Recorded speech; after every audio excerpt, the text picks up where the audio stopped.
ನಾನು ಪೂಜಾ ಬಿರಡಿ, ಶ್ರೀ ಬಸವಗೋಪಾಲ ಶಿಕ್ಷಣ ಸಂಸ್ಥೆ ಸತ್ತಿಗಿರಿ ತೋಟ ಅರಬಾವಿ ದುರದುಂಡಿ ಶಾಲೆಯ ವಿದ್ಯಾರ್ಥಿನಿ. ಶ್ರೀ ಬಸವಗೋಪಾಲ ನೀಲಮಾಣಿಕ ಮಠ ಸುಕ್ಷೇತ್ರ ಬಂಡಿಗಣಿ, ತಾಲೂಕು ರಬಕವಬನಹಟ್ಟಿ, ಜಿಲ್ಲೆ ಬಾಗಲಕೋಟೆ. ನಾಳೆ ನಡೆಯಲಿರುವ ಶ್ರೀ ದಾನೇಶ್ವರ ಅಪ್ಪಾಜಿ ಅವರ 61ನೇ ಭವ್ಯ ರಥೋತ್ಸವ ಕಾರ್ಯಕ್ರಮಕ್ಕೆ ಆಗಮಿಸುತ್ತಿರುವ ಸರ್ವ ಭಕ್ತರಿಗೆ ಆದರದ ಸ್ವಾಗತ.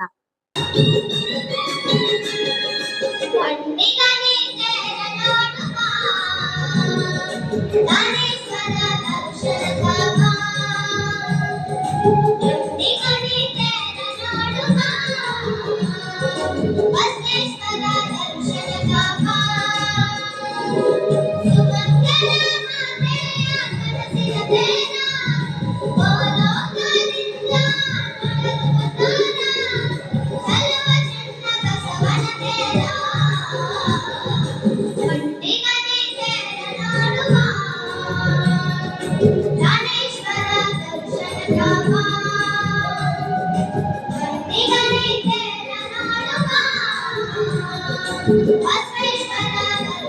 ದರ್ಶನ